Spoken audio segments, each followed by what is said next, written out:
আসসালামু আলাইকুম। দুইতলা ফাউন্ডেশনের বিল্ডিং কিভাবে করবেন অনেকেই কিন্তু জানতে চান, বেস কলাম কিভাবে দিবেন। তো এখানে আমি যদি আপনাদের দুইতলা বিল্ডিং এর একটা হিসাব আপনাদেরকে দেখাই, বা আমরা কিভাবে দুইতলা ফাউন্ডেশন নিচ্ছি। এখানে যে বেসটা সর্বপ্রথম, এই বেস হবে 4 ফিট বাই 4 ফিট, গভীরও এখানে 4 ফিট, কারণ এখানের যেই মাটি অনেক শক্ত এবং এই মাটিটা অনেক পুরাতন। তো আপনারা যদি মাটি ভালো হয় তাহলে 4 ফিট গভীর দিলেই হয়, আর বেসটা হবে 4 ফিট বাই 4 ফিট। আর বেজের রড হইল 5 ইঞ্চি পরপর এই 400টা রড।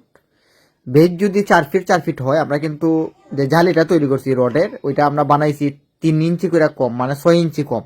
তাহলে 3.5 ফিট আমরা জালিটা বানাইছি। আর বেজ হবে ঢালাই 4 ফিট। আর যেই কলামের রড ওইটা হলো 16 mm বা 500টা রড 4টা করে। আর চুরিগুলো হইলো 8 mm 250টা রডের। আর কলামের সাইজ হবে 10-10 উপরে, আর নিচে হবে 12-12। কারণ আপনি যখন একটা বিল্ডিং করবেন দেখা যাবে উপরের কলামের চেয়ে নিচের যেই ডালাইটা ওইটা আপনার 2 ইঞ্চি করে বড় হয়। তাহলে 12-12। আর রিঙ্গের চুরি, অনেকে বলেন যে উপরে যদি আমার 10 কলাম হয়, নিচে যদি 12 হয়, তাহলে তো চুরিটা মনে হয় বড় বানাইতে হবে। না ভাই, অনেকে এটা প্রশ্ন করেন যে না, আপনার চুরি উপরে কলামের হিসাবে বানাবেন। মানে উপরে যেহেতু 10-10 কলাম, নিচের যেই কলাম এই 12-12, ওইটা না, আপনার 10-10 কলাম হবেন। কলামের ক্লিয়ার কাভার, উপরের ক্লিয়ার কাভার থাকে আপনার 1.5 ইঞ্চি করে ঢালাই কাভারিং। তো 1.5 ইঞ্চি 1.5 ইঞ্চি 3 ইঞ্চি 3 ইঞ্চি ক্লিয়ার কাভার থাকলে আপনার দেখা যায় যে 7 ইঞ্চি চুরি বানাইতে হবে। কলামের 10 ইঞ্চি কলামের জন্য চুরি বানাতে হবে বা রিং বানাতে হবে আপনার 7 ইঞ্চি।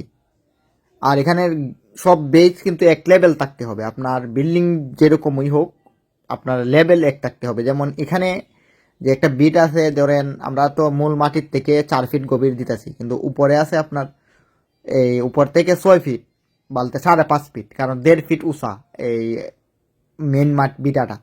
তো আমরা কিন্তু মেন বিটার থেকে যেতে হবে 5.5 ফিট, আর মূল যে আপনার এই যে নিচা জায়গা ওইখান থেকে যাবো 4 ফিট। তো ওই আপনার যে নিচা জায়গা ওইখান থেকে হিসাব করবেন, উপর থেকে হিসাব করলে এক্সট্রা যে মাটি বানাবেন ওইটার থেকে হিসাব করলে তো হয় না।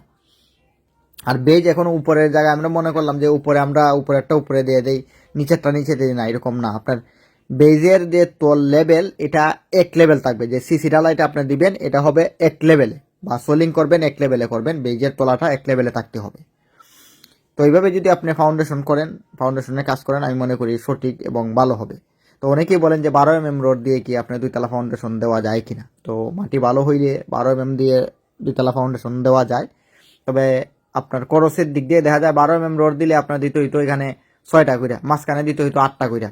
তো সেই ক্ষেত্রে দেখা যায় খরচ তেমন একটা পার্থক্য না। তবে সবচেয়ে ভালো হয় যে আপনার 16 mm বা 500টা রড দিয়ে কলামের রডগুলা দিতে পারেন। তো ধন্যবাদ সবাইকে, ভালো থাকবেন। আর এই বিষয়ে বিস্তারিত যদি জানতে চান তাহলে অবশ্যই কমেন্ট করবেন।